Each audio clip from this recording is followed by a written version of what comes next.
What's going on, YouTube? Well, survived the most intense snowstorm in Colorado history. Not the worst snowstorm in the way of like the amount of snow, but as in storm intensity, it's gone down in history books as the most powerful storm in Colorado history. Here we are 2 days after the storm, 3 days after the storm. You can barely tell, you can see the grass out there. But we got about a foot of snow, blizzard conditions. We had 60 to 90 mile an hour wind gust, whatever. But we made it. What I want to talk about today is horsepower numbers and dyno numbers. Stay tuned.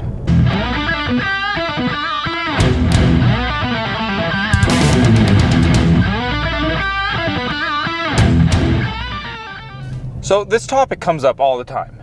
How much horsepower do you have? Show us your dyno sheets. Horsepower, horsepower, horsepower, horsepower. Everyone wants to know horsepower. But what it really comes down to is it really doesn't matter how much horsepower your car has. I don't care if your dyno sheet says that you have 1,000,000 horsepower.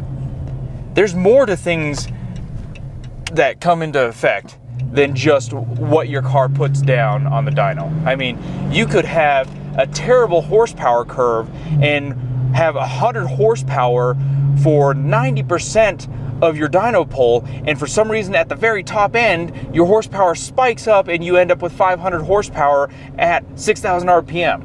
But the rest of the time you're at 100 horsepower. Great! You can say that you have 600 horsepower or whatever, but the rest of your horsepower curve is junk, so when you go to race at a track, quarter-mile track or something like that, you put down a terrible time.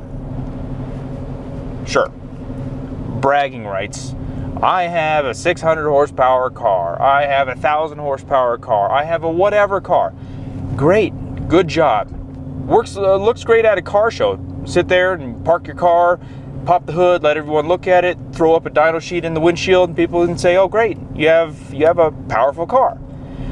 But it's not the dyno sheets that make the car. I mean, if you want to build a car with a ton of horsepower, that's great.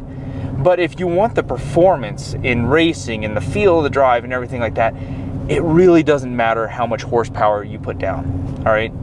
You can have a ton of fun in a car that puts down 200 horsepower. I mean, there's a reason why people out there are modding out their Honda Civics and Miatas and the BRZs and all that sort of stuff. Those aren't real high horsepower cars. But when they're built and tuned right, even though you only have 200-300 horsepower when you get them done, they're fun to drive. And it's beyond just the horsepower numbers. It's how the car handles, how nimble it is, and all this other sort of stuff. So when you want to have a fast car, look beyond the horsepower. When you want a fast car, it comes down to horsepower versus weight, horsepower and weight ratios. You can have a car that has 600 horsepower and weighs 4,600 pounds, this car, or you can have a car that has 500 horsepower and weighs 3,000 pounds. Now, if you just look at horsepower, you're going to be like, oh, the car that has 100 more horsepower is going to be faster.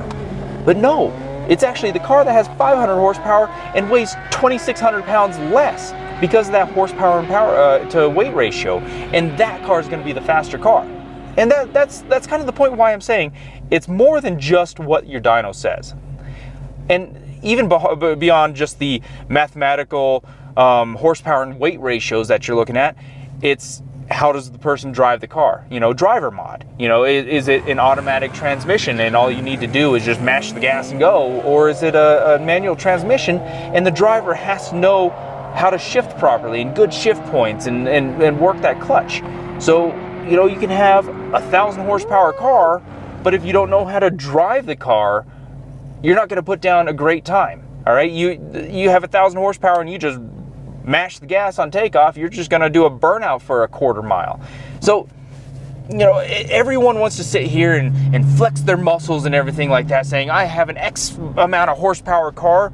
But I'm just saying, when you're modding, don't let dyno numbers discourage you. Don't let dyno numbers be what drives you. All right?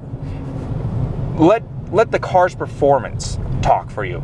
I mean, personally, I would rather look at somebody's time slip and be like, oh, you run 10s. I feel like that has more meaning to it than a dyno sheet that says I have 700 horsepower. You know, let me know what you guys think. Comment in the section below. I want to get a good idea about what kind of times you guys are running in quarter miles. What's your 0 to 60s? What's your quarter mile times? What's your 1/8 mile times? And just to kind of make this fun, the car in front of me just ran a red light. That's crazy.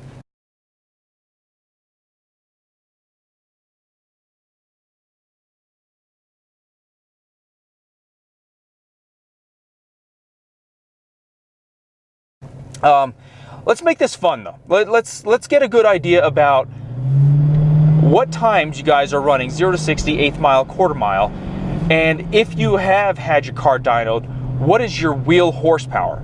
And I'm going to be interested to see, because I imagine we will see some instances where somebody has lower horsepower but runs a better quarter mile time. And most of my viewers, you guys are Mopar guys, but I know that we got a couple of Chevy, Ford, and import guys in the channel as well. So I want to see what you guys have as well. But you know, let's kind of get this information together in the comment section and just kind of prove the fact that, you know, horsepower isn't everything. And you know, those guys that have seen my channel before or regular subscribers, you'll know that on my race tune, I push about 600 all-wheel drive horsepower, okay? I do race at high altitude, so that 600 all-wheel drive horsepower is corrected to sea level, but that's how we report numbers. Everything is always corrected to sea level, but 600 all-wheel drive horsepower, but at high altitude, I run the quarter mile in about 12.4 seconds, which is on par to a stock Hellcat. So whatever a stock Hellcat runs where you are, that's what this car runs. But 600 horsepower, a 12.4 quarter mile, and a 3.9 second 0 to 60.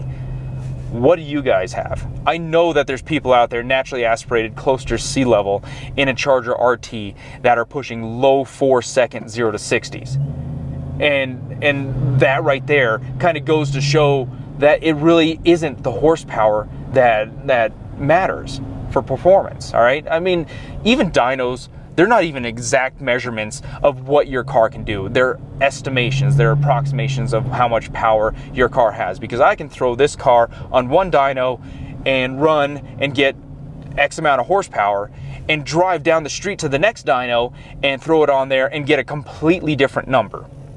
So just, you know, share some information on your car. I mean, even throw in there what mods you have. I mean, let's turn this into a conversation to where we can share mods that we have on our cars and just figure out what kind of results that we're getting. But anyways, just wanted to get that off my chest, just to let you guys know that there's more to modding and racing and all that sort of stuff than just dyno numbers. All right, that's not gonna make your car slow or fast. But anyways, hope you guys have a good day. Hope to see some comments down below. I'm really interested in hearing a lot about different people's builds, but we'll catch you guys in the next video. Anyways, cheers, take care.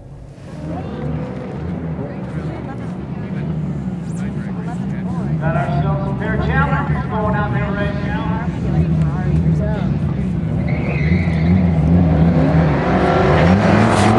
Go, Dave, go, go, go, go, go, go, go, smoke it!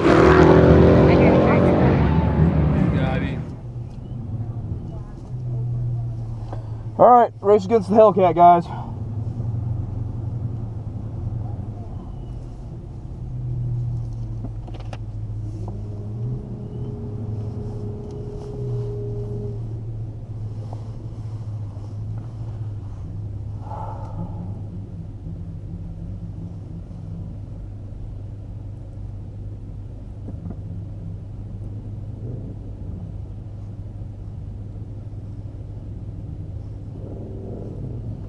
Okay, traction controls off, should be an all-wheel drive.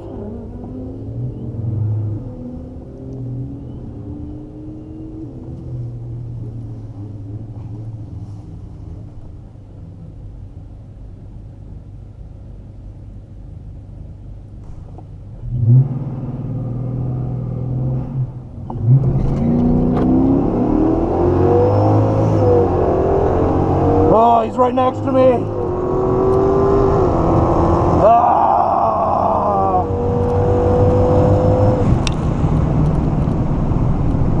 behind him. Right behind him.